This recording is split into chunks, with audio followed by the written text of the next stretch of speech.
नमस्कार। स्वागत है आप सबका राजनीति के इस अखाड़े में। मेरा नाम है अजय सेठिया। मित्रों, हरियाणा का चुनाव बहुत ही दिलचस्प होता जा रहा है। वैसे तो महाभारत की जंग इसी हरियाणा के कुरुक्षेत्र में लड़ी गई थी, जिसे पिछले लोकसभा चुनाव में कांग्रेस हार चुकी है। वैसे कुरुक्षेत्र को कांग्रेस पिछले 3 चुनावों से लगातार हार रही है, लेकिन अब चुनावों में महाभारत का प्रवेश हो गया है। कांग्रेस ने जिस विनेश फोगाट को दांव पर लगा करके चुनाव की गोटियां बिछाई हैं, उस पर सारे देश में चर्चा शुरू हो गई है, क्योंकि यही विनेश फोगाट और बजरंग पूनिया ब्रजभूषण शरण सिंह, जो रेसलिंग संघ के अध्यक्ष थे, उनके खिलाफ यौन शोषण का आरोप लगा करके धरने पर बैठे थे। बजरंग पूनिया और विनेश फोगाट ने कांग्रेस ज्वाइन करके ब्रजभूषण शरण सिंह का यह आरोप सही साबित कर दिया है कि इन दोनों का उनके खिलाफ किया गया धरना राजनीति थी और उन पर लगाए गए सारे आरोप झूठे थे। क्योंकि इनको राजनीति में प्रवेश करना था, इसलिए ये कांग्रेस की का दांव खेल रहे थे। पूनिया को अब कांग्रेस ने किसान सेल का कार्यकारी अध्यक्ष बना दिया है।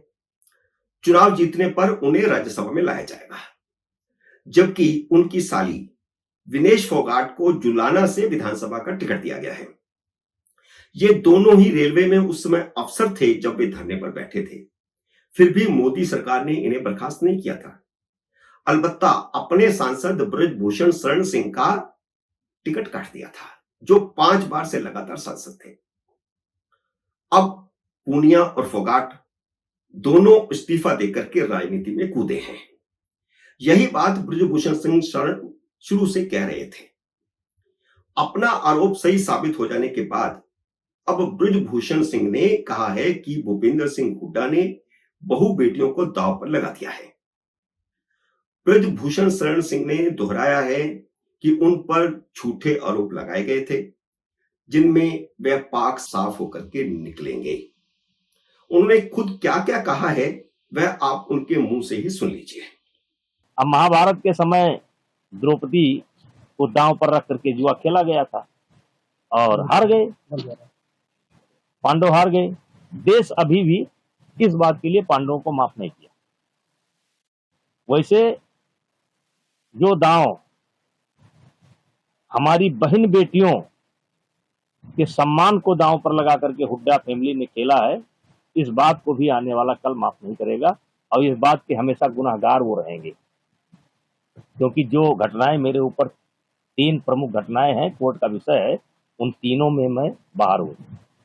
1 में मैं सर्बिया हूँ और 2 में मैं लखनऊ में हूँ, ऑन कैमरा हूँ। तो ये सारी चीजें जब निकल करके आएगी तो उस समय इनको जवाब देते नहीं बनेगी। लेकिन जहां तक राजनीति का सवाल है, तो उन्होंने इस चुनावी जुए में पांडवों की हार सुनिश्चित बताई है।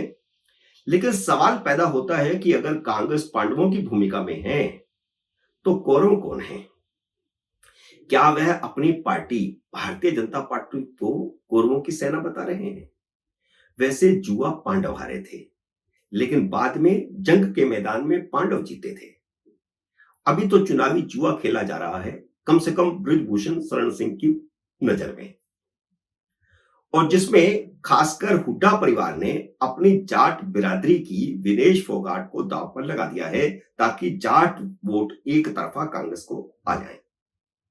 हरियाणा का चुनाव बहुत ही दिलचस्प हो गया है, क्योंकि इस बार फिर वैसा ही हो रहा है जैसा 2014 में हो गया था, जाट वर्सेस आल।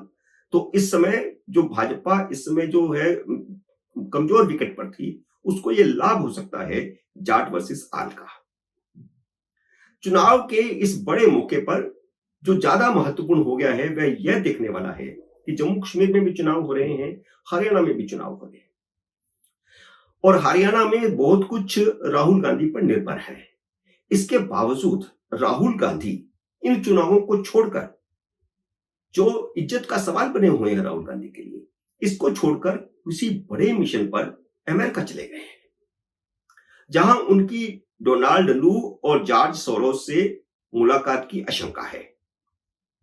डोनाल्ड लू अमेरिकी प्रशासन में दक्षिणी एशिया का असिस्टेंट सेक्रेटरी है, जिसे सत्ता परिवर्तन का एक्सपर्ट माना जाता है। मैं यह बताने जा रहा हूं कि राहुल गांधी को हरियाणा और जम्मू कश्मीर के चुनाव क्यों महत्वपूर्ण नहीं लगे, और इससे ज्यादा महत्वपूर्ण उनको अमेरिका में जाना क्यों लगा। वह इसलिए लगा क्योंकि जो चुनाव हुए उन चुनाव के अंदर जो जिस लक्ष्य को लेकर के राहुल गांधी उतरे थे उस लक्ष्य को वो हासिल नहीं कर पाए। और अब उस लक्ष्य को कैसे हासिल करना है आने वाले समय में, उसे कुछ भूमिका बन रही है अमेरिका में। और जो कम्युनिस्ट मीडिया है पूरा वह भी अपनी भूमिका निभा रहा है। डोनाल्ड लू का जिक्र मैंने इसलिए किया क्योंकि श्रीलंका, पाकिस्तान और बांग्लादेश में विद्रोह करवाकर सत्ता परिवर्तन करवाने के पीछे इसी डोनाल्ड लू की रणनीति मानी जाती है। अमेरिकी राष्ट्रपति जो बाइडेन और उनकी डेमोक्रेटिक पार्टी नरेंद्र मोदी को कतई पसंद नहीं करती क्योंकि नरेंद्र मोदी के प्रधानमंत्री बनने के बाद भारत विश्व की एक मजबूत ताकत के रूप में उभर रहा है और भारत का राजनीतिक नेतृत्व भी एक बड़ी भूमिका में आ गया है जो अमेरिका को हजम नहीं हो रहा। भारत में सेना या पुलिस का राजनीति में वैसा दखल संभव नहीं है जैसा पाकिस्तान और बांग्लादेश में था। इसलिए भारत में चुनावों को प्रभावित करने के लिए झूठी अफवाहें फैलाने का सहारा लिया गया था और राहुल गांधी चुनाव में जो जो कुछ बोल रहे थे वह सब अमेरिकी रणनीति थी। डोनाल्ड लू चुनावों के दौरान भारत आए थे। हालांकि वह दिल्ली नहीं आए लेकिन वह चेन्नई में बैठे थे। लेकिन वह मोदी का तख्ता पलटने में कामयाब नहीं हुए। उनकी सारी चालें देश की जनता ने नाकाम कर दी। भाजपा सीटें भले ही कम लेकर आई, सीटें उसकी भाजपा की भले ही घटी, लेकिन उसकी सरकार दोबारा बन गई। मोदी फिर से प्रधानमंत्री बन गए तीसरी बार। जॉर्ज सोरोस, उन्होंने भी नरेंद्र मोदी को सत्ता से हटाने के लिए बेहिसाब डॉलर खर्च करने का ऐलान किया था। बांग्लादेश में शेख हसीना का तख्ता पलटने के बाद कार्यकारी प्रशासक बनाए गए मोहम्मद यूनुस का जॉर्ज सोरोस के साथ एक फोटो आजकल खूब वायरल हो रहा है। राहुल गांधी अपने 3 दिन के दौरे में अमेरिका में क्या क्या गुल खिलाकर आते हैं यह आने वाले 1-2 दिनों में ही साफ होगा। उनकी यात्रा पर सवाल इसलिए उठ रहे हैं क्योंकि हरियाणा और जम्मू कश्मीर के चुनावों के बीच वह अमेरिका चले गए। उनका ऐसा कोई प्रोग्राम नहीं था, ऐसा बताया नहीं गया है प्रोग्राम जिसे टाला नहीं जा सकता था। ऐसी कोई इमरजेंसी नहीं थी, ऐसा कोई महत्वपूर्ण नहीं था कि इन चुनावों के दौरान उसे टाला नहीं जा सकता था। सवाल यह खड़ा हो रहा है कि इस समय अमेरिका में भी राष्ट्रपति पद के चुनाव हो रहे हैं, तो क्या डेमोक्रेटिक पार्टी ने भारतीय मूल के वोटरों को प्रभावित करने के लिए, अपने पक्ष में प्रभावित करने के लिए उन्हें बुलाया है? क्या यह राजनीतिक भूमिका है उनकी अमेरिका में? और जब पिछले चुनाव में नरेंद्र मोदी ने डोनाल्ड ट्रंप का समर्थन किया था तो कांग्रेस ने उसका विरोध किया था कि अमेरिकी राजनीति में दखल देने का भारत के प्रधानमंत्री का क्या मतलब है। तो अब यह आशंका पैदा की जा रही है कि क्या डेमोक्रेटिक पार्टी के दबाव में, उनके कहने पर राहुल गांधी वहां पर गए हैं? क्योंकि अगर डोनाल्ड ट्रंप जीत गए तो आने वाले 3 साल तक राहुल गांधी को अमेरिका से समर्थन की उम्मीद खत्म हो जाएगी। 23 सितंबर को नरेंद्र मोदी भी अमेरिका जा रहे हैं क्योंकि यूनाइटेड नेशन में उनका भाषण है, वो हर साल होता है। देखते हैं भारतीय मूल के अमेरिकी वोटरों को मोदी ज्यादा प्रभावित करते हैं या राहुल गांधी प्रभावित ज्यादा करते हैं। मित्रों, उम्मीद है मेरा ये वीडियो आपको पसंद आया होगा। इस लाइक को शेयर कीजिए। अगर आपने मेरे YouTube चैनल को अब तक सब्सक्राइब नहीं किया तो कृपया सब्सक्राइब करके अपना आशीर्वाद दीजिए। जल्दी मिलते हैं अगले वीडियो में किसी अन्य विषय के साथ। तब तक नमस्कार।